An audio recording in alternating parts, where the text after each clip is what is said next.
Kalau mereka orang-orang yang bukan pribumi Indonesia menganggap kita pribumi Indonesia adalah sebagai budak-budak mereka. Berani nggak tes DNA? Berani nggak tes DNA? Berani nggak tes DNA?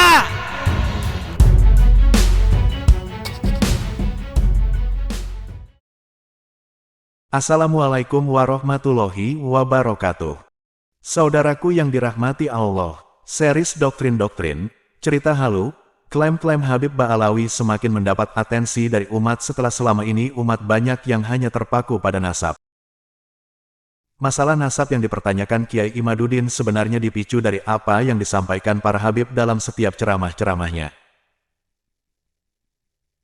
Selain pandai doktrin, cerita halu dan klaim-klaim, ternyata para Habib juga lihai bermain sulap, dengan trik pelintir sana-sini yang tujuan akhirnya untuk kepentingan kelompoknya. Kiai Imaduddin memang ulama yang cerdas. Dalam tesisnya beliau tak mempermasalahkan masalah tingkah pola Habib dalam setiap ceramahnya, tetapi beliau langsung menusuk kepada titik lemah dari klan Ba'alawi.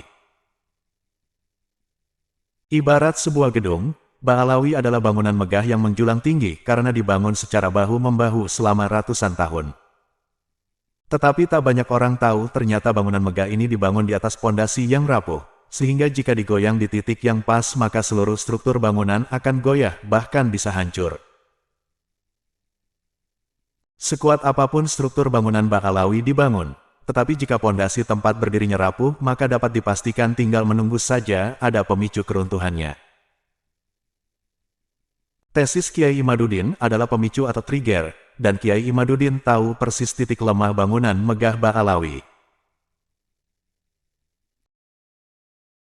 Dalam video ini kita akan menyimak ceramah Habib yang cukup penting, karena merupakan Ketua Robito Alawiyah, sebuah lembaga yang menaungi semua Habib di Nusantara. Kita akan simak bersama ternyata Taufik Assegaf pandai bermain sulap. Nabi SAW beliau memesan kepada umatnya dua hal. Ma in tamassaktum bihima lan tadillu ba'di. Semenjak kamu masih berpegang dengan dua hal ini, kamu nggak akan sesat, nggak keliru. Kitabullah wa itrati. Al-Quran dan keluarga Nabi Muhammad SAW. Habaib maksudnya. Al-Quran dan keluarga Nabi Muhammad SAW. Habaib maksudnya. Habaib maksudnya. Ada riwayat hadis Kitabullah wa sunnati. Kitabnya Allah dan sunnahnya Nabi. Berarti tiga hal yang dipesan dengan Nabi kalau dijamak ini dua hadis. Al-Quran, hadis dan Ahlul Bait. Al-Quran, hadis dan habaib. Al-Quran, hadis dan habaib. Habaib ini adalah ajarannya.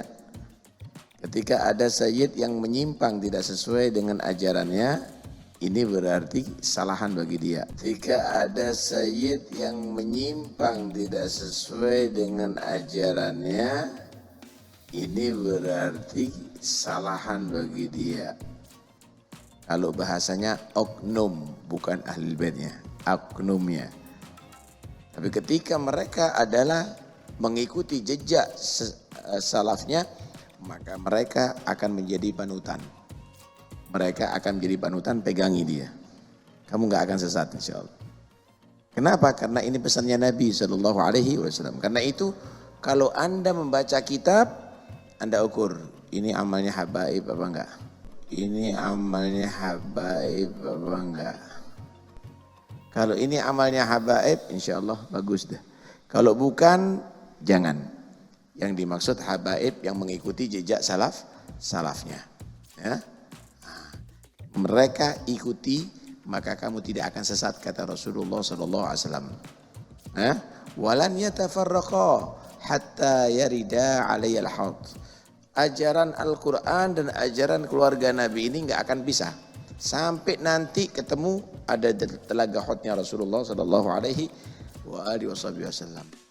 Nah, karena itu Ahlul Bait ini adalah satu kebanggaannya umatnya Rasulullah Sallallahu Alaihi Wasallam, turunan Nabi, turunan Nabi Sallallahu Alaihi Wasallam. Karena itu man dakhal baitahu lahyatu fitin.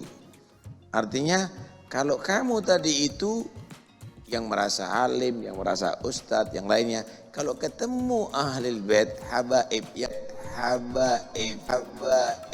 yang mereka tadi itu juga alim, maka kamu jangan menyetarakan atau lebih mengungguli, tapi kamu tawadhu. Demikian ceramah Ketua Robito Alawiyah, Taufik Assegaf, dengan bahasa yang disusun rapi mulai memainkan sulapnya, dengan trik pelintir, dalam kesempatan ini memelintir sebuah hadis. Dikatakan Rasulullah menitip pesan, jika berpegang kepada dua hal maka umat akan selamat. Apa dua hal itu? Al-Quran dan Ahlul Bait. Dia kemudian menyebutnya dengan Habib. Ternyata Habib juga pintar tipu muslihat atau sulap dengan trik pelintir kata dan istilah. Bahkan mereka tak ragu memelintir hadis Nabi sesuai dengan kemauan mereka dengan tujuan untuk menguntungkan kelompoknya. Jika trik-trik semacam ini dibiarkan tanpa ada yang mengingatkan, maka ini adalah bencana besar bagi umat Islam Nusantara. Semoga umat Islam Nusantara semakin cerdas, agar tak mudah percaya dengan tipu muslihat orang-orang yang mengaku keturunan, cucu, dan Ahlul Bait Rasulullah. Salam akal waras. Terima kasih sudah menonton video hingga akhir. Kritik dan saran bisa di kolom komentar. Wassalamualaikum warahmatullahi wabarakatuh.